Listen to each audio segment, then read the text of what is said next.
We have handpicked 5 of the most important podcasts on the Joe Rogan podcast.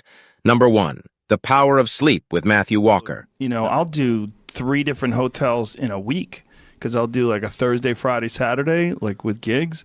And then by the time Sunday rolls around, I'm a mess. In rough shape. Yeah, is that what it is? Yeah, and it's a threat detection thing. That if you look at other species, they can do this much more impressively than we can. So dolphins or any sort of sea-dwelling mammal can actually sleep with half a brain. So one half of their brain goes into deep sleep, the other half is wide awake. That's how people at the DMV do it. Those people that work at the Department of Motor Vehicles, they work half asleep. You ever meet them? I haven't, no. Just teasing you. I will, if you're DMV listening, going, fuck you, man, next time you come in to get your license renewed. There's my next NIH grant, I think, looking at the DMV and sleep. But yeah, TSA workers, same thing. Same type of human. That I've come across. Yeah. Them too. I'm just kidding, fuckers. Relax. So when you're in a hotel room, what is happening that half your brain is not really sleeping? Yeah, so there's different stages of sleep. There are 2 principal types. One is non-rapid eye movement sleep or non-REM sleep. The other is REM sleep, which is also known as dream sleep. Right. And non-rapid eye movement sleep is further divided into 4 separate stages, which are unimaginatively called stages 1 through 4. We're a creative bunch as easy to remember. Researchers. It is true, but I think it's also our low IQ. But it's the deep stages of sleep, 3 and 4 of that non-rapid eye movement. That's where a lot of sort of body replenishment takes place, great for the cardiovascular system, metabolism, all of those good things. But that's the deep sleep that one half of your brain will resist going into when you're sleeping in a foreign environment. So it stays in this kind of lighter stage, almost like a threat detection system. Right. And you can imagine why. It's an unusual context. Evolutionarily, it would make a lot of sense to just have that sort of on guard one half of the brain. That makes so much sense. And that really, for me, it fills in the blanks of like why, even if I get, 7-8 hours sleep on the road, I'm still kind of just out of it. Yeah, and that's in fact probably one of the most impressive parts of new research on sleep. It's not just about quantity, it's also about quality. And quality can be as detrimental if you don't get it as a reduction in total quality. I mean, both are essential, right? But I think it speaks exactly to your point. You just don't feel like it's a refreshing sort of deep sleep. Yeah, it feels totally different. It feels like, I guess I would say it feels like half asleep. Yeah. I mean, it's really kind of how it does feel. Yeah. One of the things that I noticed, I did this thing with my friends called Sober October, where we didn't smoke any pot or do no drinking at all, nothing for a month. And when I did it, one of the things I found was that after about, I don't know how many days, but it was noticeable that I would have these incredibly vivid dreams.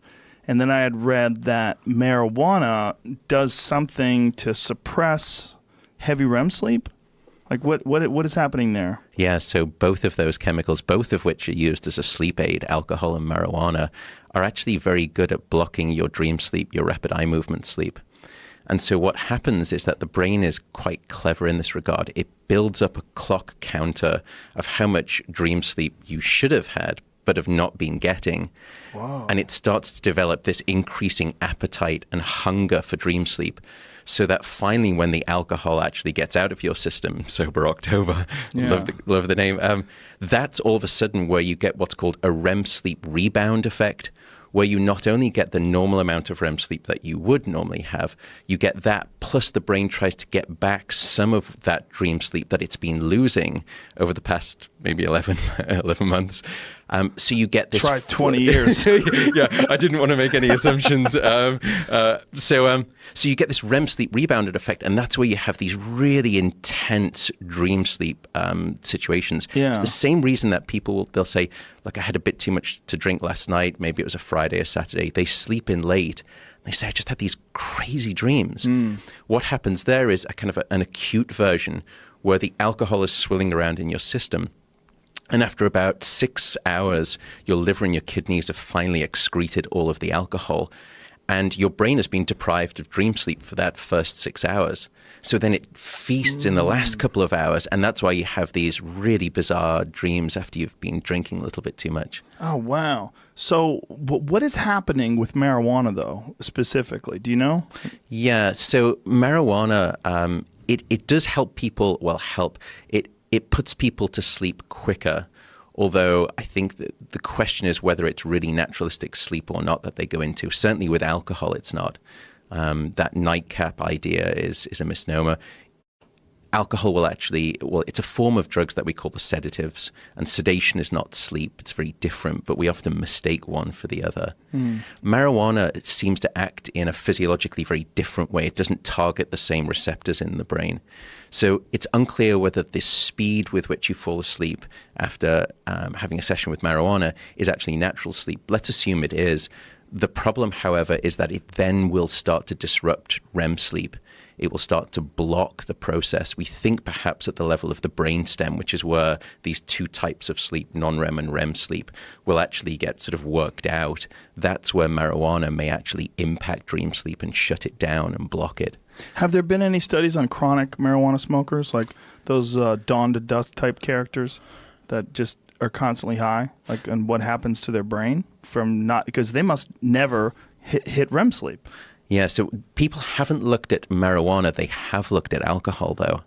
Exactly that. So what happens is if you look at alcoholics, they will have something often when they come off alcohol, something called delirium tremens, which is where sort of DT, there what happens is that the alcohol has been blocking dream sleep for so long, and the pressure for dream sleep is built up so powerfully in the brain, it actually just spills over into wakefulness. Whoa. And so the brain just says, look, okay, if I'm not going to get this dream sleep whilst you're asleep, I'm just going to take it whilst you're awake. And so you start to essentially dream while you're awake. It's this sort of collision of two states of consciousness. So you get delirium. Wow. I always thought the DTs were detoxing. When someone said someone's going through the DTs. Okay, yeah. So it's delirium tremor? Yeah, delirium tremens. Yeah, Trems? sort of. So what is going on with them when this is happening? So if they are going through this delirium during the day while they're conscious, what's physiologically happening? So it's almost as though the veil of REM sleep gets pulled over the waking brain, as it were. So you have this mixed state of consciousness that you can pick up with brainwave recordings. Wow. And it just tells me, I mean, in some ways, how necessary sleep must be. If that's the lengths that the brain will go to get that which it's been missing, yeah, just shows you why, it took Mother Nature 3.6 million years to put this thing called an 8-hour sleep necessity in place. And we've come along, and within the space of 100 years, we've lopped off almost 20% of that, if you look at the data. Wow, really? Yeah. Whew. And so many people take pride in that too. I don't need 8 hours sleep. I got 3. I'm good, ready to go, kick ass and dominate the world. Yeah. Yeah. It's the sort of like sleep machismo sort of attitude. There is a lot of that, right? Yeah. Not me, baby. I like sleep. Well, I mean, and you'd be glad to know that then, men who sleep 5 to 6 hours a night will have a level of testosterone which is that of someone 10 years their senior. So a lack of sleep will age you by a decade in terms of that critical aspect of wellness, virility, muscle strength, 10 sexual years. performance. That's incredible. Number 2, addiction and mental health with Johann Hari. In their job, maybe one of those things could also cause this trigger. Well, we know with all mental health, all aspects of mental health, all mental health problems, there are 3 kinds of cause, right? There's, in my book Lost Connections, which is about depression and anxiety, is a lot about this. There are biological causes, things like your genes, real brain changes, things like the introduction of a drug. There are psychological causes, which are how you think about yourself and your place in the world. And then there's environmental causes like, how we live with each other, things like loneliness, that sort of thing. And in all mental health phenomena, to some degree, these 3 sets of causes play out. So let's think about even something very, dementia. Dementia obviously has a heavy biological driver, right? Dementia is a physical degeneration of the brain or a disease like Alzheimer's. But even with dementia, which has this very heavy biological driver, we know there are big social and psychological effects that can mitigate it. So if you're part of a strong community and have lots of social connections, if you have a positive self-image, if you speak other languages, your dementia will develop significantly more slowly than if you don't have any of these factors, right? So with things like psychosis, there's a brilliant person called Professor Tanya Lerman at Stanford University, who's done really interesting research on this. I haven't looked into it in great detail, but I interviewed her, who's shown, so we know recovery from psychosis and schizophrenia is much stronger in African countries than it is in the United States, right? And it's not a genetic thing, because Africans who come to the United States end up having the American level of recovery, not the African level of recovery. And again, it's a while since I spoke to her, and I don't want to overstate my confidence about this, but there are people, I think, including her, who argue in part what's going on is, in many, not all, some places it's really brutal, but in many parts of Africa, you remain part of the community even if you have these mental health problems, right? They have much stronger social connections. It's a study that asks Americans, how many close friends do you have who you could turn to in a crisis? And when they started doing it years ago, the most common answer was 5. Today, the most common answer is none, right? It's not the average, but it's the most common answer.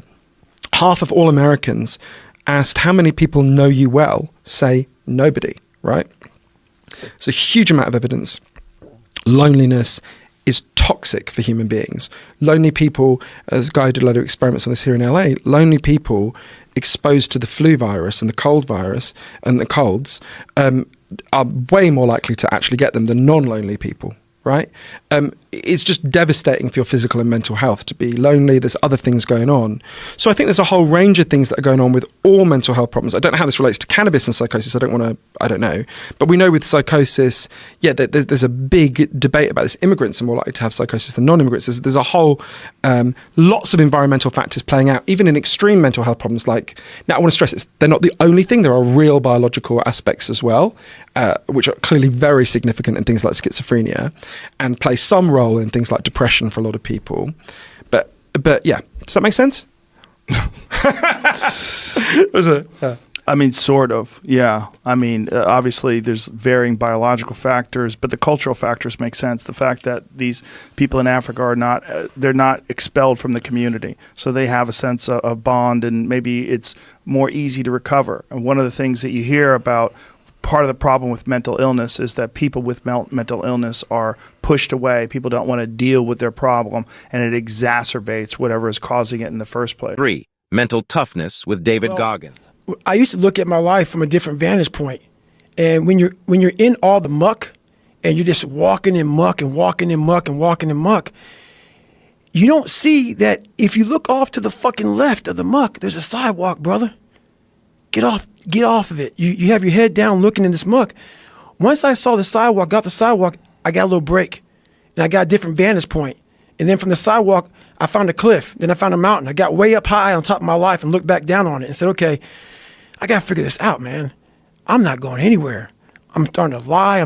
So when you have a messed up foundation, I started lying about everything. I wanted people to like me. I wanted to be accepted in some society of life, some social society. And I was like, man, this isn't the right way. I messed up here, I messed up here, I messed up everywhere. And so I realized the worst thing that happened to me is I lost myself. I never had myself. I never found myself. I had no self-esteem. So I knew through working out and through learning, because it took a lot for me to learn also, I started finding self-esteem. Once I found that, that's when doors started opening up. I stopped caring about people, that what they thought, being judged. Wow, if I say this, if I started right now, are you gonna make fun of me? I stopped caring about that. And that's when my life started really changing for me, slowly but surely. That's such an important point when you're talking about the working out, because a lot of people, when they think about working out, they think of it as being a physical thing. Right, no. I did it for mental. Yeah. People always say, my God, like, no, don't look at it like, I didn't care about losing weight. I didn't care about being the fastest person. I wasn't making the Olympics. I wasn't going to pros. I could barely read and write when I was in a junior in high school. I wasn't going anywhere. I saw working out as a way for me to build calluses on my mind. I had to callous over the victim's mentality. So I watched these movies. I talked about Rocky last time I was on here. I always equated training to mental toughening. Like, it always looked brutal. People waking up early and doing all these things, and it looked horrible. I was like, wow, man, I got to start doing that. Not to get better, bigger, and stronger, but that is what's going to build me. That looks uncomfortable. That looks brutal. And getting up early, I don't want to do that. So I made this long list of things I don't want to do. And through that, I found myself. I started, I'm like, you guys aren't doing this shit in high school. You guys aren't getting up at 5 o'clock in the morning, running over here in this golf course. So I started seeing myself very differently than the average human being. I was like, hang on a second. I have something they don't have. And that's when I started to develop these things through working out. It was this great, never-ending work ethic. And through work ethic, I developed self-esteem. Now, is this something that you learned? Is this something you learned yourself from exercise yourself? Or is this something you had read or heard about? Like, what made you equate doing this and doing these difficult things physically to mental toughness, to being, this is the discipline that you need in order to get your life out of the situation you're in? So I never read anything. I could barely read, so right. I wasn't reading back then. I watched a lot of movies, and I was really big into visualization. And I always equated working out to struggle. And I struggled my whole life, but I ran from it. So I started realizing, man, I got to start facing the struggle, and I got to be mentally strong for the struggle. So that's where I started coming up with, I'm training for life. Mentally, I'm training for life. I'm not training for, to lift 400 pounds. And I found out on my own pretty much, is that through discipline, through self-discipline, through repetition, through tons of repetition of the same thing that you don't want to do, and that's the key thing. Through repetition of things you don't want to do, you develop mental, like an armor for your mind. You start to armor your mind, because your mind's like, okay, we suffer every day. It's what we do. We do stuff that sucks every day. So then when the suck stuff comes, you're ready for it. And that's how I started coming up. I just started being very uncomfortable. And now it's like just a way of life. Number 4, breathing techniques with Wim Hof. What is it about breathing? What is it about breathing, or is breathing just one component of this? Is it breathing and also focusing on what you're trying to accomplish? Yeah, focus absolutely works. Let me explain a little about breathing. Breathing is chemistry. Oxygen is chemistry in the body. So if you are able to oxygenize the cells more than we do normally, because we talked about the lymphatic system and the tissue, and actually the body is able to store up more oxygen than the 100% we presumed possible.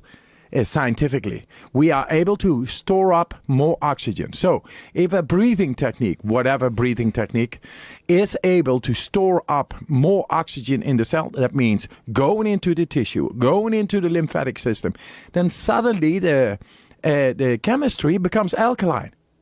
The acid gets out of the body at will. And then the mind is positive, little electrical charges, neurotransmitters, and they are suddenly able to connect in the body, and enabling you to have control, direct all the systems in the body. That's the way nature meant it to be. So the mind's condition to be effective in the body is making the body by breath, the right breathing, profound breathing, in an alkaline state. Then these electrical signals are able to travel throughout, and the way nature meant it to be is that we are able to direct any part of the body. So the immune system, endocrine system, the lymphatic system, vascular, all the systems. We told a little bit last time, but I got more direct evidence now. And right now we are working with the universities on the brain, on, say, emotional reactivity, and they see incredible things that we actually are able to get in those places where emotion exists. And we think, yeah, emotion, where is it? Where is it? But it is translated also as something chemical. So they can measure emotion in the chemical form? Yes. What are they measuring?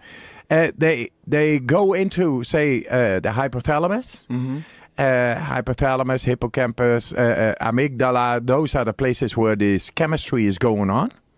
And we had no way to get into that. Now, if you are able to oxygenize those parts and to pressurize with breathing techniques into those parts, then suddenly you begin to cry. Why? Because the chemistry is changing. You are dealing with the chemistry which was stored up because you couldn't work it up before. And now you are able to tap in there, change the chemistry, and that's the function. You're not able to deal with it now. So later when you have peace and you are somewhere not stressful, then work on it. And breathing does it. It positively influences the chemistry in the depth of the brain. You know what happens? You create 25% more blood flow, and blood flow is with oxygen through your breathing. Yes. Well, it makes sense because your blood is it's carrying oxygen, right? So the more oxygen you provide your blood, and you are definitely providing it more with these big, long, deep breaths and these techniques that you pursue. Yes, manipulating up the spine, the central nervous system, up till the tunnel of the light, the brainstem is at top. So if you pressurize after inhaling, exhaling, like we did last time, you did about 3 minutes almost without air in the lungs. Very good. First round is very promising for the next rounds because you get more and more oxygen. It's only to show that you are able to store up oxygen far more than you ever used before. So in case when you need it to regulate the chemistry inside the body, then it needs oxygen. Then we are all able with these breathing exercises to get it anywhere where the chemistry is messed up. And a chemistry messed up will send off a signal, but we are mostly not listening because we got worries and we need to do the deadline and this and that. So we are not, and then this chemistry stays over there and will deregulate the system. And then we become sick and we don't know what's happening. We go to the doctor and or the psychiatrist because we could become depressed and all. But we are very able to get into any place in the body, and in this case, the brain, where and we do all these studies now with the university. They say cognitive therapy, just talking to each other in the psychology and psychotherapy, that's not enough. That was a conference with 200 experts, and they did this breathing. And then they said, wow, talking only is not enough. But if you do this breathing, then you really get into the brain. And then suddenly you get a sense of control. Because you're creating this extra circulation of blood. Yes. Together with oxygen, making it alkaline. Then suddenly the blockage is created because of wrong chemistry, because of trauma, or anxiety, or grief. Then suddenly that chemistry is being dealt with, and you get balance. Simple. And we keep it simple and try to get this web of our thoughts, thinking of so many difficulties and complications. What is emotion? What is fear? What is PTSD? What is trauma? What is depression? We don't know where it is in the brain. Just get all the brain full of oxygen, get the alkalinity up, and you are able to steer by going through the spine, up in your head, and do it all. Is that why some studies have shown that rigorous exercise, particularly cardio, like running, elliptical machines, things along like those lines, are just as good for depression as medication? Absolutely. It's dealing with the oxygen tension. And forcing, when you think those giant deep breaths you take when you're jogging or something. Yes, and when you do those things, you actually create the body to be effective with the oxygen. Then suddenly different mechanisms are at work, more oxygen is coming in, and the chemistry is balancing out. Depression is caused by wrong chemistry creating inflammation. 5. The Therapeutic Potential of Psychedelics with Michael. I think that, there are lots of, most of the stuff that had been written about psychedelics and most of the stuff I was reading was written from inside the world, already convinced that these were great things that were going to change human consciousness. And that's a turnoff to people, especially if you have this resistance, which many, many people do. There's so much cultural baggage around psychedelics left over from the 60s. People, the risks, the how disruptive it was to society, and people still hold these ideas in their head. People say, well, don't people like jump off of buildings? I mean, I hear these, or doesn't it scramble your chromosomes? These are urban legends by and large, although there were some people who jumped off of buildings. But the chromosome thing was not true. The staring at the sun till you go blind was not true. But it's amazing the power of these memes and just lingering in our culture. Well, there's a great fear of losing your mind. I mean, you know about the guy from Pink Floyd, and people hear about, some guy in the neighborhood that did too much acid. Yeah. The thing is, they are real. Like, there are real people. They're casualties. And I think we have to acknowledge that. And I think unless we're really frank about the risks, we risk another backlash, because bad shit will happen. Yes. If you're trialing, a couple thousand people for depression, which they're doing, these clinical trials to see if psilocybin can help with depression, some of those people are going to commit suicide. That's what depressed people do. And, especially if you get them off their SSRIs, that increases the risk. But that narrative, when someone in a clinical trial for depression with psychedelics gets out there, it'll plug into this old narrative about people jumping off of buildings. Whereas people routinely commit suicide on SSRIs, and it doesn't make the news. Right. So there are these. It's when a story plugs into an existing narrative in the culture that it really takes off. It has this incredible power, and that could happen. So I think we should be. I think the way you inoculate the culture is talking about risk and say that there were casualties. There are people who did I don't want to say fry their brains, because it's pretty imprecise, but people had some psychotic breaks on psychedelics.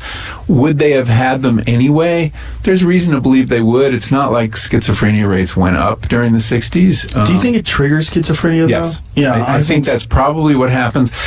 Any kind of traumatic experience can do it. Divorce of parents can do it. If you're at that age and you have that vulnerability, going to graduate school for a certain number of people does it. Extreme stress, and it can be an extreme experience. So there is a good reason that people, even second-degree relatives who have schizophrenia, you can't participate in any of these trials. They're screening people, and also for manic depression, they're screening you out, and there are good reasons for that. Yeah, there's this discussion about cannabis that's been going on for a while now, like what happens to people particularly when they eat edibles. Is it something that triggers schizophrenia? And I think the numbers, as you're saying, they really do mirror the numbers that just happen in a general population. Like, it's 1 out of 100. Yeah. And 1 out of 100 people seem to have a significant problem. Yeah, I mean, a certain number of people are at risk. They're bound to get schizophrenia at those windows. I think it's in right around 20 and right around 30 years old seems to be the window. Really? And, there's a very specific window? Oh, yeah. No, it happens at a very specific time. Do they think it's like transitionary periods in your life with additional stress, like you have a breaking point or something? It isn't really clear. It may be a developmental issue. Boys or men are still developing into their 20s, right? Their brain development. I think in their 50s. Well, yeah, that's true too. But there's certain brain structures that are not, finished at that age. Honestly, I don't know. I'm out of my depth here. Yeah. What was the motivation to write this new book? So, the motivation for this book grew out of a long-standing interest in our relationship to plants. I've been obsessed with plants since I was like an 8-year-old gardener, and I've written a lot about how we use plants and how plants use us, and that relationship has been of keen interest. And I looked at food. Eating plants is obviously one of the big things we do with them and a big part of our relationship. And then when I started working on psychedelics, I was really struck by the fact that one of the things humans have used plants for forever is to change consciousness. And that seemed like a very curious phenomenon. But every culture on Earth, with one notable exception, has some plant or fungus that they use regularly and often ceremonially to change consciousness. The